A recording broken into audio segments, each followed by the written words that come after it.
Hi guys, Ben here. Keith is in Los Angeles this week, and so it's just little old me, but I am so thrilled about our guest this week. It is Maureen Gosling, who was Les Blank's longtime collaborator, sound recordist, editor, co-filmmaker. She came to Austin to present a new film that she has made, and I got the chance to walk and talk with her and pick her brain about making some of the most influential documentaries that I have ever seen. So I hope you guys enjoy this episode of Doc Walks as much as I enjoyed recording it. On your left. You're listening to Doc Walks with Ben and Keith. Marker. I just did a marker with Maureen Gosling. I'm thrilled that you are giving us some time today to go on a doc walk. Thank you so much for being here. Why don't you tell our listeners what you're doing here in Austin? Well, my new film is called The 9 Lives of Barbara Dane, and it's about a jazz blues folk singer, social justice activist named Barbara Dane, who just passed away a year ago at the age of 97. And it's going to be screening at the Austin Film Society tonight. Yeah, I'm going to moderate your post-screening discussion tonight, and I was so honored that Lars asked me to do it. But I'm even wearing a t-shirt from one of the films that you made with Les, Sprout Wings and Fly, about Tommy Jarrell. Yes. That's one of my all-time favorites. Oh, that's so great. Yeah. How does that feel to know that, work that you made probably when you were in your 20s, 30s is... I guess 30, about 30-ish. Yeah. Wow, cool. And to see that still out in the world and influencing people, that must feel pretty great. Yeah, that's wonderful. That cool. Was the first film I edited from scratch. Really? Sprout Wings and Fly. Because I am so well versed in Les Blank and the work that you guys did together, why don't we start for our audience by you telling people who Les Blank was and your relationship with him. And I want to preface this by saying I want to hear your backstory too, but just because we're talking about the film that you made with Les and my t-shirt, how about you tell our audience who Les Blank was? Well, Les was an amazing documentary filmmaker who we made a lot of films about music. Before I got involved, he had made a bunch of films. Blues Corn Lightning Hopkins, Spend It All About Cajuns. When I joined up with him in about 72, the first film we did together was Dry Wood Not Pepper, one about Clifton Chenier. Yeah, and Zydeco music, right. Love that. He wore a vest in that one that I remember that he would play the washboard. Well, that was his brother. Oh, that was his Cleveland. brother. Oh, yeah. No, Clifton played the accordion and his brother played the rubboard. Oh, okay. Nobody has ever played the rubboard the way Cleveland did. Yeah, it was so mesmerizing to watch. Yeah. Anyway, that was the first film I worked with Les as an apprentice, really. And I ended up working with him for 20 years. We made a bunch of films together, which was fantastic. Mostly music films, but not all. We also did our best-known film. It was called Burden of Dreams. Yes. About Werner Herzog shooting his film Fitzcarraldo in the Peruvian Amazon. In the Peruvian jungle. And I have a signed Burden of Dreams poster hanging right behind my desk that I see every day that Les signed for me when I was an undergraduate at the University of Kansas. I drove down to see him in Norman, Oklahoma, where the university had brought him in to show his work. And because I had commuted 6 hours to be there, the woman who was hosting the event was like, well, do you want to drive him around? And so I got to spend a really incredible 48 hours driving Les around. And he even watched a cut of my senior thesis documentary and gave me some notes. good. It was really fantastic. Okay, so we established that Les Blank was this sort of pioneering documentarian who made these really interesting music films where you guys would go and embed with people like Lightnin' Hopkins you mentioned, or Tommy Jarrell, who's on the t-shirt I'm wearing, or Werner Herzog while he's making a film in the jungle. But I read that you went to the University of Michigan Yes. before you got connected to Les, and Les was in the Bay Area. So how did you come to start working with Les? He actually was in Hollywood at that point, living in Hollywood. And I was studying social anthropology, and I ended up going to an anthropological film festival at Temple University. I got excited to realize that film and anthropology could go together well. And I felt like I learned more about culture and people in 3 days watching films than I did reading books. And so Les's films were very unique there. No narration, music, and the editing was very unselfconscious and intuitive. The cutting was very poetic. And so his films really stood out to me. And I got my nerve up to talk to him at a party just for a little bit. We ended up corresponding, and about 9 months later, he needed an assistant. So I ended up flying to Hollywood, and suddenly I was not just an assistant, which is what I thought I was going to be doing. I was a sound recordist. Suddenly I had to carry around a 25-pound tape recorder. An Agra in those days, that's very heavy, reel-to-reel recorder, right? Yeah. And so our first day of shooting was Black French Mardi Gras in Louisiana. And I was chasing after Les, chasing chickens. And I had to watch out for the cable between us, the sync cable, to not trip over it and to carry the microphone. And you're thinking, what did I get myself into? Yeah.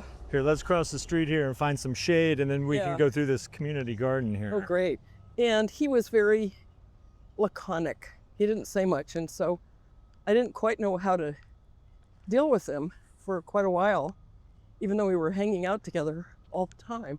So he was like that, because that was my experience with him. Oh, yeah. Is he just basically didn't talk. Yeah. Yeah. And he would respond if you ask him direct questions, but it was almost like the idea that you would small talk was not going to happen. Right. Yeah. So it wasn't easy. But we were in Louisiana for 3.5 months altogether, which is very unusual these days, at least for me on trying to shoot a film. Oh no, that's very unusual to be embedded or on location filming for that length of time is. Yeah, well, we did go to New Orleans too after that, but still being in Louisiana. And that's when I first met Mark Savoie. Oh, right. Cajun guy. Of Mark and Ann. Of Mark and Ann. Right. So how would you guys get the funding to go and embed with musicians who aren't famous, who are culturally fascinating and fantastic characters, but it's not like the films you were making were necessarily like commercial. So how would the funding happen? Well, Les was good at, he actually, in those days, there were so few filmmakers, he could write 3 grants and get 2 of them. Oh, wow. So he got some National Endowment for the Arts funding for the Louisiana film. Okay. Redwood and Hot Pepper. And let's stop for 1 second. I'm sorry to interrupt you, but this feels very Les Blank and Maureen Gosling to me. Look at this. We are We are in a community garden with Yeah. a bench painted with bright, beautiful flowers. Yeah. And then there is this is the Festival Beach Food Forest, where looks like the community garden leaves food out. And also there's like a community bulletin board. This feels like something straight out of one of the films that you guys would have made, right? Yeah, yeah, this is beautiful. Yeah. And it's nice that there's shade because It I is. need a little. It is hot. You are used to the Pacific Northwest, Yeah. and yeah, we're here in Central Texas where it's summer most of the year. Uh-huh. Yeah. Yeah. You have a fantastic outfit on too, by the way. Oh, thanks. You know, one of the things that I so admire about the work that you guys made is like is how colorful and playful and fun Yeah. the films are, Yeah. and it really transmitted how it must have felt to be at those house parties and Yes. in those kitchens where the people are cooking, and in the dance halls. Like in heaven there is no beer, that's why we drink it here. The joy of all the dancers, and it just radiates off the screen. So can you talk a little bit about like how you guys achieved that tone, that feeling? Well, I mean, we just were there and did not impose ourselves on people. Les never, he was not one of those aggressive TV guys that goes in and kind of tells everybody what to do. And, you know, we just really were there. And Les was always looking for what he called the golden moments. And those were the moments of human expression. You know, anytime that people were interacting with each other, non-verbally, you could tell what was going on, and he would capture that. He would look for that. And so part of it was his eye. And then the editing, you cut out anything that's not natural. Okay. You get rid of the superficial, the self-conscious stuff. Oh, that's interesting. Yeah. So And there's bound to be that. You know, people get self-conscious in front of the camera. Right. And, you know, a whole interview might get cut out because the person was just self-conscious all the time. Because we were always looking for the most authentic expression of the people we were with. And, you know, it was love. Yeah. I mean, I've been so fortunate to make films about people that I care about, or that I fall in love with them when I'm making the film. Yeah. You know, like Barbara Dane. Right. She was like a second mother almost, or an auntie. I wanted to build up to ask you about that. Sure. How your new film, The 9 Lives of Barbara Dane, that you're here to show at Austin Film Society, feels like a culmination of that work that I know so well that you did with Les. Uh-huh. And it's very interesting because in the film, you're celebrating Barbara Dane, who is somebody that I was not aware of, and I can't believe I didn't know her name.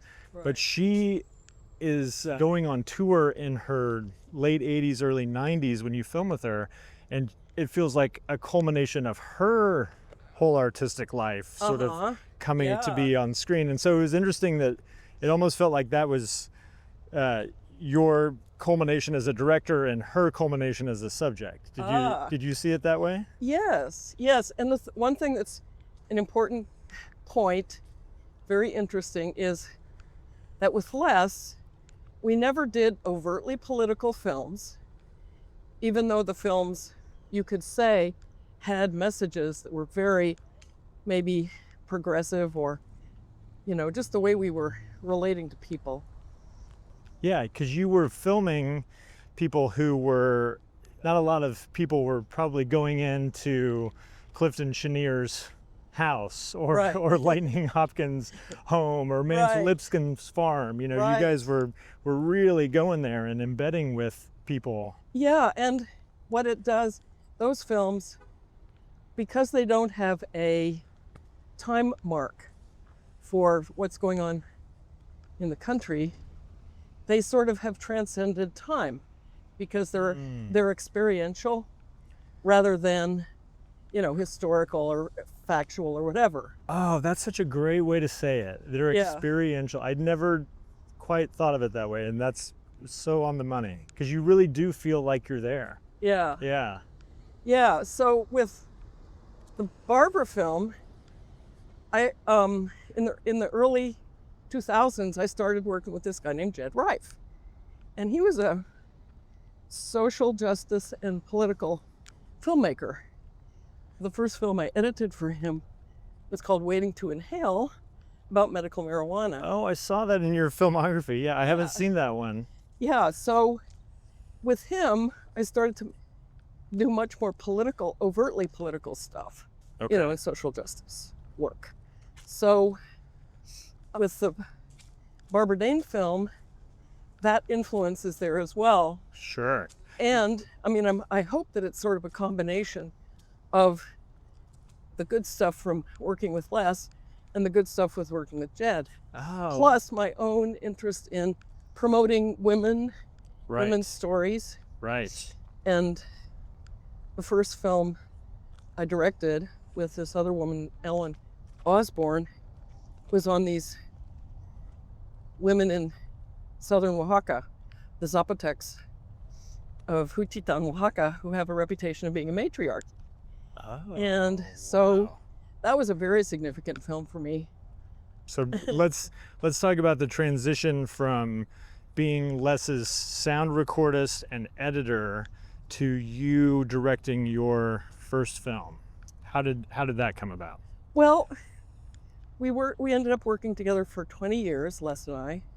And I don't know at what point I started to feel like I'm not moving up the ladder in this job.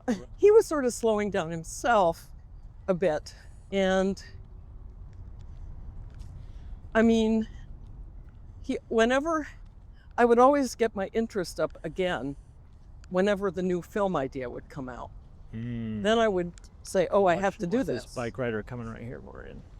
I'm going to have to do this, even though I was sort of feeling ready to move on a little bit, but I also didn't know how to move on. You know, I mean, we did incredible stuff, and Les was full of surprises all the time, and so, you know, and he was my family, and the people around him were my family. So right. Give me an example, if you would. Give me an example of how he would come up with an idea that would get you excited, that felt like a surprise. Well, I mean, Gap Tooth's Women. I mean, I love that one. It's so good. I mean, that's just too fun. So right? for people who are listening who don't know what that is, how would you describe Gap Tooth Women? And why don't we go sit in this bench right here? Look how fantastic this looks. Yeah. Look at this. Wow. Maybe not the prettiest right in front of us, but that section over there is pretty nice. Okay, so Gap Tooth Women. So for those people who are listening who may not have seen that film, tell people what Gap Tooth Women was about. Well, it was about women who had spaces between their teeth. And Les had always, he had admitted at a certain point that he'd always been fascinated by Gatatoth's women. That was his, from the Wives of Bath. Yeah, and the Canterbury Tales. Canterbury Tales. Right, And yes. he always had this one question: are they as even more sexualized than other women if you have gap in your teeth? He was curious about that. Yeah. And so, you know. And that comes from Chaucer. I remember that part in the Canterbury Tales. Yeah, where women with a gap are supposed to be a little more lusty or adventurous and brassy. Yeah. Yeah. So I think she was his girlfriend at the time. They weren't married yet. Or Simon. She was a little nervous about trying to make a film about Gap Tooth women and Les's attitude about it. And so she and our assistant Susan Kell and I sort of got together and ganged up on Les and said, you know what, this can really be a film about women's self-image rather than just some fantasy of some guy, right? He is lucky to have had you guys, because yes, that could have backfired. Yes, for sure. Yeah, so Susan especially was fantastic interviewing the woman, and we, you know, did a casting call and found all these wonderful people and then filmed a bunch of them. And then, usually Les's films, we didn't do very many interviews. Right. But this one was pure interview. Yeah. But with stuff in between, of course, images of the women when they were little, funny songs, mythology.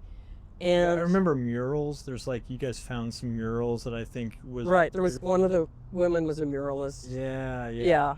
And so beautiful images. And one of them was a truck driver, and one of them was a belly dancer and a cartoon artist.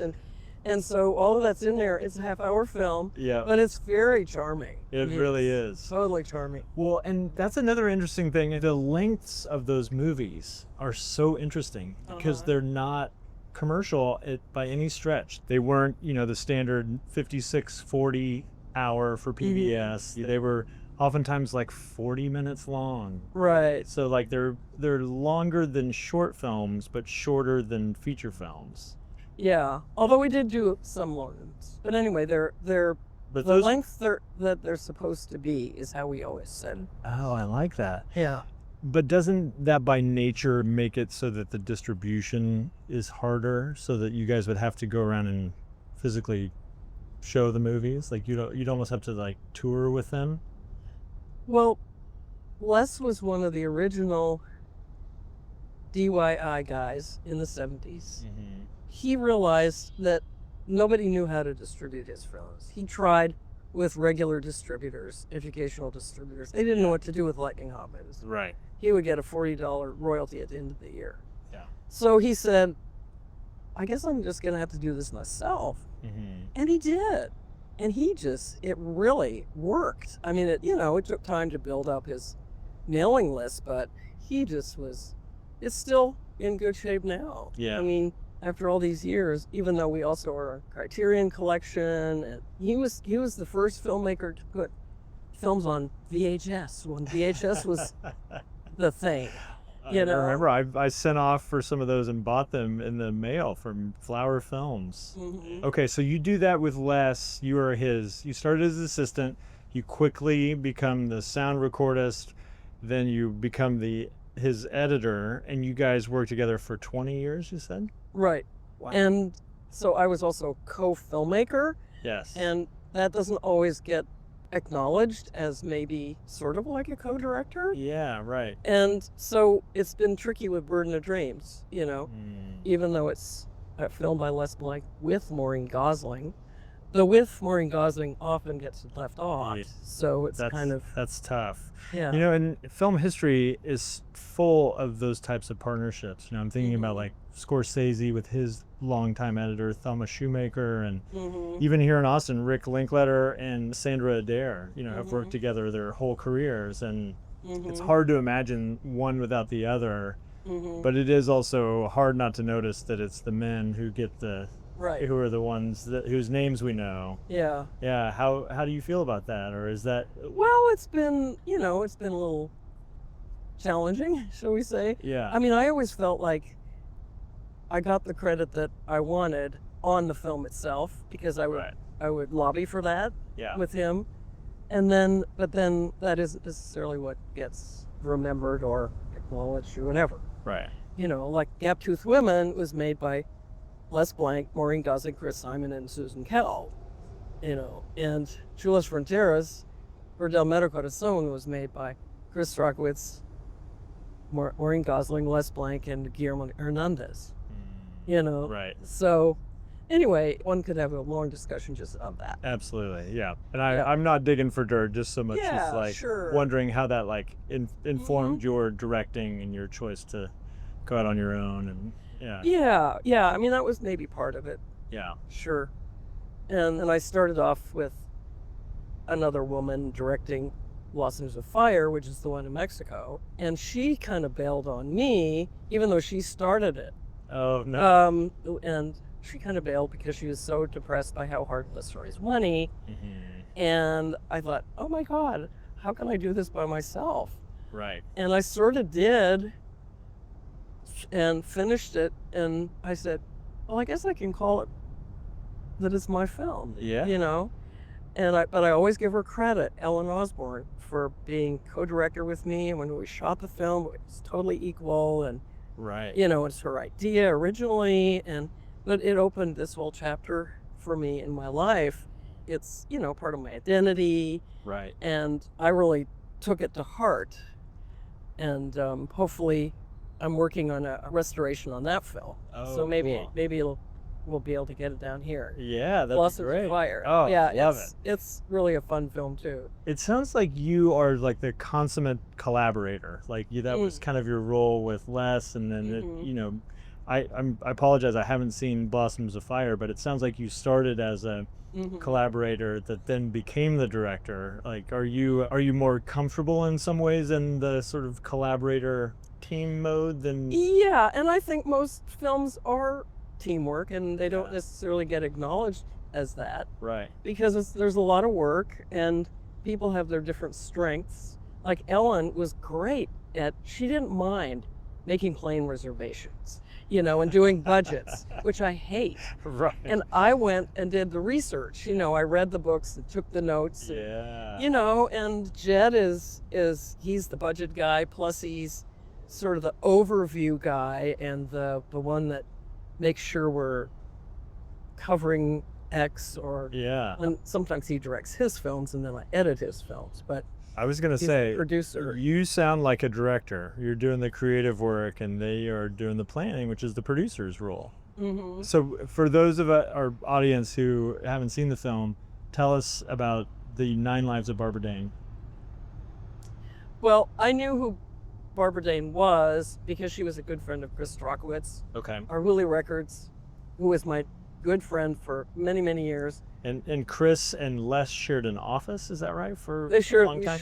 Office in the same building. In the same building, okay. Down Home Music, Our Hooley Records. Yeah. Flower Films, Les Plank Films. And a lot of those artists that you guys made films about were on our Hooley label, correct? Yeah. Okay. Yeah. So Chris, every year, had 2 parties. One, 4th of July, which was 2 days away from his birthday, so it was celebrating his birthday and Uncle Sam, and then Christmas. Okay. And Barbara Dane used to come to all parties, and she always jammed with the blues musicians that were there, because there were all these musicians that would come to the party and just jam with each other. And she was really cool to listen to, and I was a little intimidated by her because she was sort of, tough woman, but nice and friendly. But I didn't really know anything about her. I just liked her singing and her music. And then her daughter was looking for somebody to cut a promo for her new album that she did when she turned 89 years old. That's fantastic. And so when I edited this little promo piece, and I was like, oh my God, she worked with Louis Armstrong. Oh my God, she was mentored by Pete Seeger. Oh my God. All this stuff was like, Muddy oh my Waters, God. Willie Dixon. Like, I just couldn't believe all the names that were in there. And working with Jane Fonda and Bob Dylan. And she was like that Woody Allen movie, Zealot, where she was just like involved in every movement of her time. She was, and she wasn't self-promoting. Right. And so that's why we probably don't know about her very much. This sounds familiar, Maureen. Yeah. And that's kind of why you make these films. It's like, people say, well, I don't know who that is. She's not a celebrity, so, we don't want you in our film festival, which has happened too many times. But the whole point is that you need to know about her. And it's like filling in women's history. Yeah. American women's history. So anyway, she had a CD release event at Yoshi's Jazz Club in Oakland. And it was sort of like, we probably should film this. Maybe this will be her last concert, she's 89 years old, for God's sake. Right. Well, Jed got involved because her daughter had been looking for somebody to direct the film about her for years. And I was like, I don't know if I could do this by myself. And as soon as Jed got interested, it was like, okay, I can do this. And I'll be the director and he can be the producer. Right. And I'll have a film part. I've got somebody to make the budgets and the plan reservations. Yeah. And he was excited and he got totally turned on to her. Yep. So we shot the Yoshi's in Oakland, and that was the beginning of the film. Wow. So it was sort of like, okay, here we go, Yeah. you know. Little And did then- you know that she would be touring, what, 5 years later even? Like, right? Well, more like over the next 2 years. 2 years, 2.5 okay, years. okay. Yeah, anyway, one of my wonderful funders ended up giving us enough money that we could go to Cuba with her and her daughter and wait for the plane to go over. Oh, consummate professional, that's right. Uh-huh. Sound. Oh, it's a sound helicopter. engineer. Yeah. Anyway, Barbara's son lives in Cuba. And he's lived there since he was 14 years old. She took him there. She went back home, told her son about it. He says, I know this music school you could go to. What do you think? Would you like to go? And he was 14. 14. And he actually, That's mind-blowing, yep. he was sort of like, he'd already done the hippie thing, even though he was 14, right? Because he was Right. hanging out with his parents who were pretty, you know. Steeped in the hippie thing. Yeah, and his sister who was a total, you know. And so he said, let's do something different. And so he ended up going, and that's when she dropped him off and left him. Okay. And he didn't know Spanish. And she left her kid in he's Cuba for a year, right? 14, yeah. And then I loved how it evolves from there, which of course he gets a girlfriend Right. and decides to stay Right. in Cuba. And the photos of he and his then wife sort of growing up in Cuba are just amazing. Yeah. Like, what a cool mom, and also what an unbelievable leap of faith to leave your child essentially with Fidel Castro. Right. Yeah. So he fell in love with the place, and his birth name was Paul, named after Paul Robeson. Okay. But his father's name was Menendez because his father was half Spanish. And so when he went to Cuba, he became Pablo Menendez. And he became a band leader of a band called Mezcla, which means mixture. And he always believed in, you know, he had all the progressive ideas in his mom and working with people of different backgrounds. And so he always has Black people in his bands and Asian people in his bands, you know. What an amazing movie. So, okay, so you meet Barbara Dane, you realize she's going on this tour at 89, you have to film it. Mm-hmm. You film that first concert, and then where do you go from there? Like, how do you raise the funding? How do you conceive of where the story needs to go? Well, we just started kind of, you know, we knew we needed to interview her and some of the people around her. So we did that. And her daughter was in charge of the Barbara Dane Legacy Project and the Barbara Dane Archive.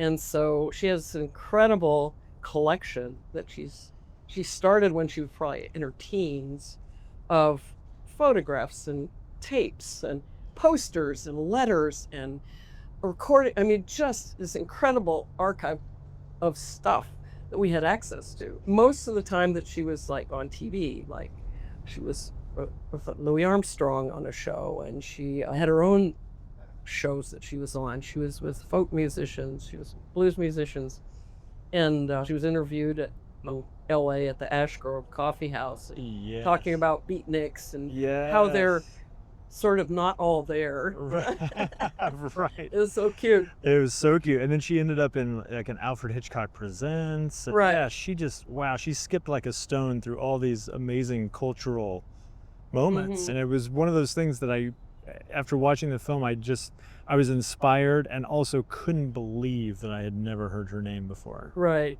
Yeah. Yeah. And she got the Chambers brothers on the road. Oh, who deserve their own documentary. Those guys Yeah. are incredible characters. Yeah. And they remained friends of hers all their lives.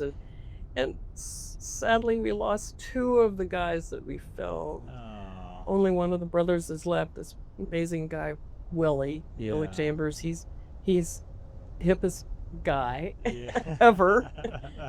So charming and wonderful, and got to hang out with them when they were still alive. Wow. And filmed them performing with her, and they give her credit for jumpstarting her career Amazing. way back in the 60s. And we did interview Jane Fonda about her. Yes. God, who looks phenomenal. Couldn't believe it. You lit her so well, and her interview's just so pretty. Yeah.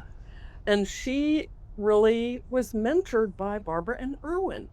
Interesting. politically. Yeah, she says that. Yeah, that she was intimidated by Barbara and how much it meant to her to have a strong woman who was basically kind of showing her how to be an activist. Right. Yeah. And she stayed with Barbara Irwin in New York sometimes, and Wow. Barbara's got letters from her that she wrote to them. Incredible. Yeah, so Oh, man. Jane Fonda is part of the reason she's doing what she's doing now is Barbara Dane's influence. So it's kind of interesting. Well, what do you think? Should we walk back? Should we stroll I guess back we the can way sort of walk back. the way we Uh-huh. did? I know it's so nice to. Yeah. Well, let's get one more shot of our view. Oh, here. sure. Do you want to? Here, you do the honors as director. You shoot what looks interesting to you.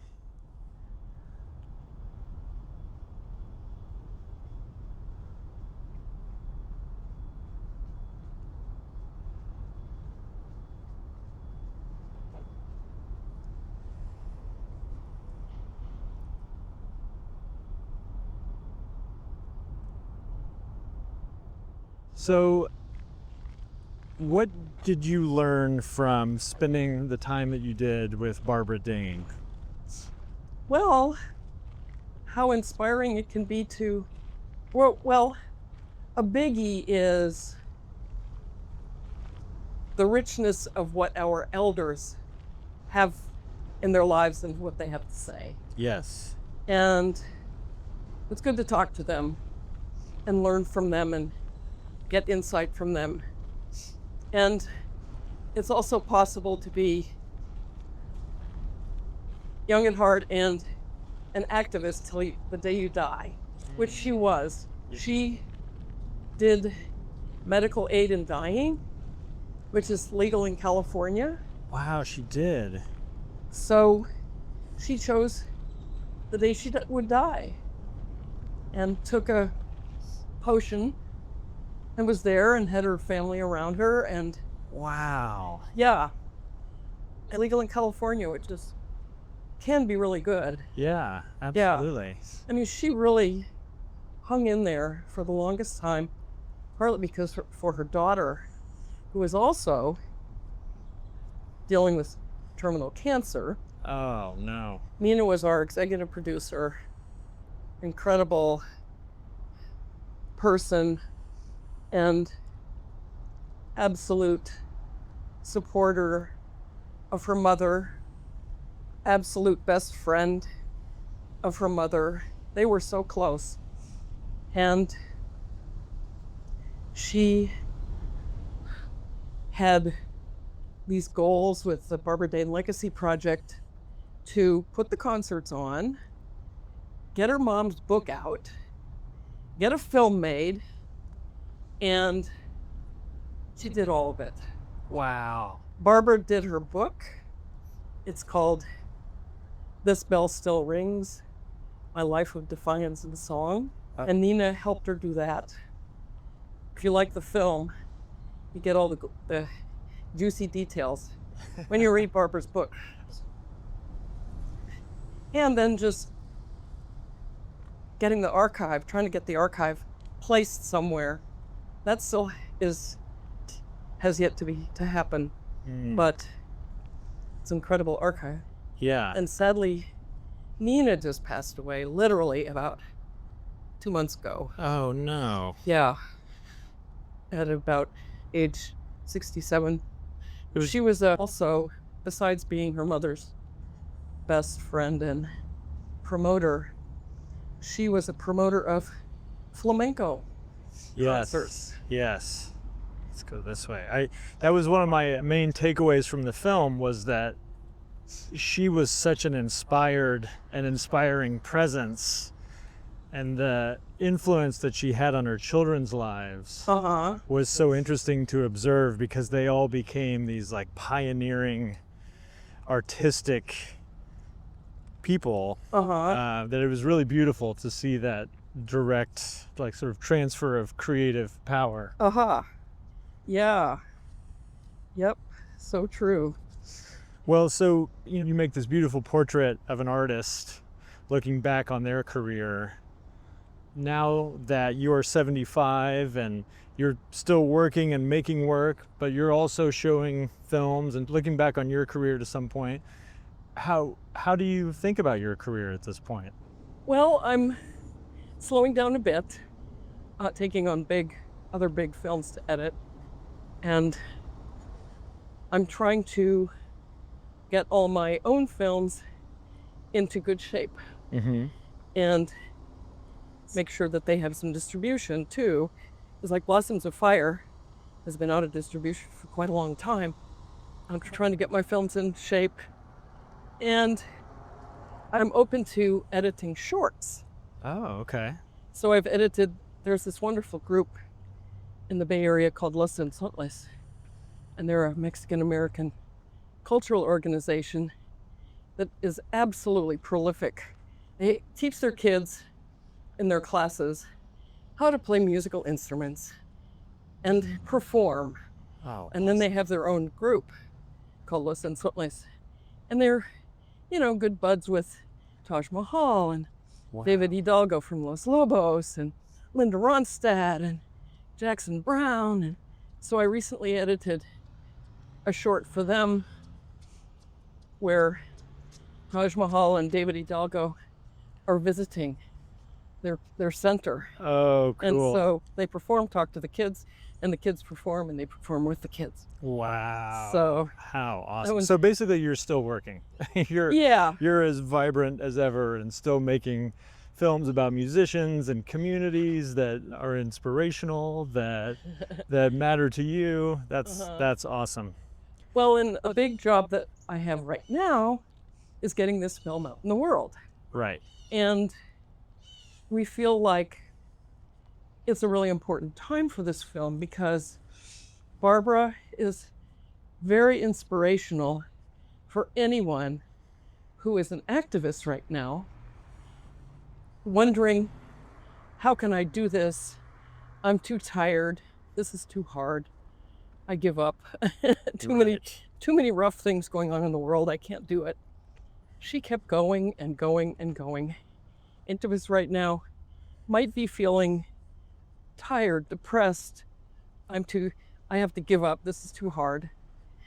Barbara kept doing it no matter what. I mean, you saw her marching in union rallies in Detroit when she was 18, and then being in the civil rights movement, and then being in the feminist movement, and then working with GIs, and then, and she just kept going. Right. And, even when she was sitting in her lazy boy chair and couldn't even move, she would turn on any news that was about, Palestinian march.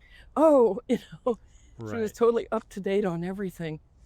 And anyway, just someone who's inspiring for now. And she's kind of a badass. She's not like this, prim and proper little old lady. She's a tough cookie. Yes, absolutely. It's fun, funny, and got great stories.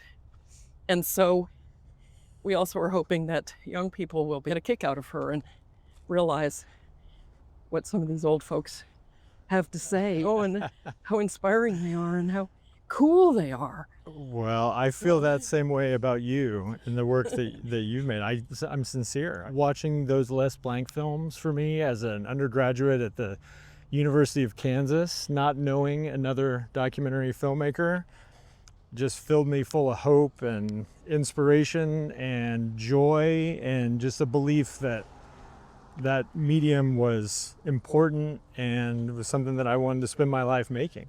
So I thank you for that. And I also am thrilled that you're still out there introducing audiences to inspiring people that we didn't know about.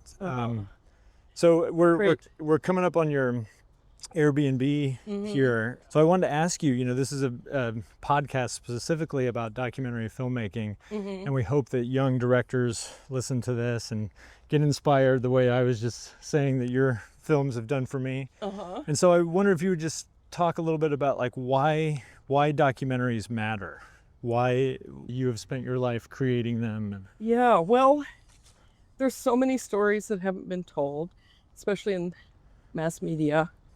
And documentary filmmakers really are doing it. Pretty incredible. I mean, there's some incredible documentaries out there. There's some terrible ones too, mind you, that you have to wade through.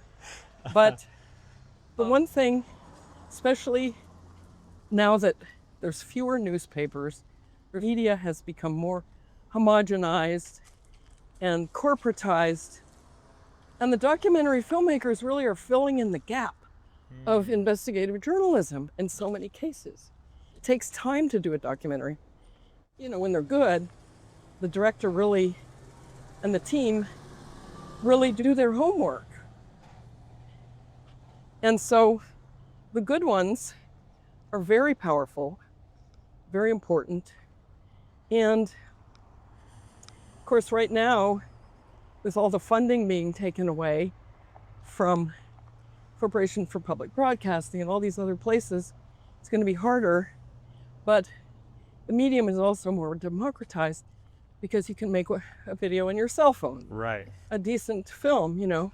I mean, look what we're doing now. Like this is good enough quality that you could show this in a movie theater and it would work. Yeah. Yeah, so it's kind of a mixed bag right now. Yeah. There's more documentary filmmakers, there's better ones, and now the funding's drying up. Right. And so we have to be very creative. And it's really hard, and we don't know what's going to happen. I mean, PBS actually, surprisingly, is probably going to survive because it wasn't just dependent on CPB funding. Right. They had their own local sources and resources. So that's really helpful when it's diversified. Right. Diversification is like an important concept to get. Exactly. Exactly. In just about every part of your life. Yes. If you think that way, you're going to do a lot better. Yeah. That's good advice. Yeah. Absolutely. Well, is there anything that you wanted to talk about that we didn't get the chance to cover?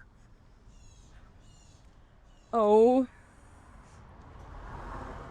I don't know. I guess keep watch for Women's History Month next year. Here, Maureen, actually stop right there and back up just a little bit if you would. Oh, yeah. This bush, if you would stand right here, let me just get a shot of you. Sure. This feels very apropos for maybe one of our final moments here together. Again, the colors and the focusing on the flowers, and that was something that you and Les did so well in your film. So this is such a treat. Oh, I was asking if there's anything that you wanted to talk about that we didn't get the chance to discuss. Oh, they're showing the film in different cities right now. Okay. And like we have something set up in Chicago for October 5th. We've got Ashland, Oregon on the 11th of October, Oakland, November 5th. And we're working on theaters in DC, Albuquerque, Santa Fe, Salt Lake, Portland, a bunch of other places. Awesome. So it's, in a way, it's back to your roots. It's how you and Les used to do it in the old days. Right. And the other thing that we're trying to do is, when possible, live music with a concert, with a film. Yeah. And we've had that so far. We're calling it Women's Rebel Voices. And we're trying to find younger women singers who have social change content in their lyrics. Right. To be part of the screening, to bring up the contemporary connection between Barbara Dane and the singer and inspiration for what's going on now. So is there a website or somewhere people can follow your progress? Yes, barbaradanefilm.com. Well, I think with that, people will be able to find you. And it's a beautiful film. And I, again, just thank you so much for making such inspirational, colorful, poetic, and joyful work and putting that out in the world, because it definitely makes ripples, and it inspired me for sure. I'm so grateful to you for doing that. So thank you. Thank you so much. Yeah. I'm happy to be in Austin. I lived here for a few years in the 70s. You did? I did. I didn't know that. Yeah. What brought you to Austin? Why were you living here? Well, that's a whole other story. Because that probably would have been when you were working with Les, right? Yeah, we did the Leon Russell film. Oh, yes. Poem is a Naked Person. Yes. And Leon had all these folks from Austin working for him. And Jim Franklin Yep. Oh, the great Armadillo artist was painting Leon's swimming pool. Right. And so he would invite us down to Austin to visit. So we came down here a couple times. And when we finished Leon film, I didn't know where I was going to go. I was not going with Les because he was going with his girlfriend to Hollywood. And I said, Austin, how about Austin? Yeah. I know all these people. I met all these people already. And I came down here and felt like at home immediately. And so you would have been hanging out at the Armadillo? Yes. Probably So seeing Creek Willie. Saloon. You see Willie play? Oh, yeah. Oh, man. All those guys. That's the golden It was the time to be golden in time. Austin. It was the Haight-Ashbury of Austin. Yeah. Yeah, it was a Wow. great time. Oh, incredible. Yeah. That's really fan. I'm so glad you got to experience that. Yeah. Yeah. Did you ever shoot any footage of any of that? No, it was before I was doing things like that. Yeah. People were not documenting the way that they do now. Right. I know. Yeah. Yeah. It's kind of weird. It feels weird now, you know. It's like, why didn't I take pictures of that experience? Well, that's your documentary brain. That's the blessing and the curse of being a filmmaker, right? Is you want to document everything. Yeah. Not always just experience it. So, Mhm. well, I'm so glad that we got to have this experience. So, Yeah. thank you again, Maureen. This is a real treat. You bet. Well, thank you. Okay, that was Maureen Gosling. Man, I loved every second of that. And I particularly loved how at the end she was framed by flowers, and it felt like that was an extension of the movies that she and Les made together. And that was just a treat for me. So I hope you guys enjoyed. I hope you got something out of it. I sure did. Keith, you were missed. I will see you next week. Hope you had a great trip to LA. I hope you guys enjoyed the episode. And stay tuned next week for our friend, documentary producer Hillary Pierce, who's joining us for a doc walk. Doc Walks is created, produced, and edited by my friend Ben Steinbauer of The Bear. Hello. And my friend Keith Maitland of Go Valley. Thanks for tuning in. Follow us at Doc Walks Pod on Instagram, X, and YouTube.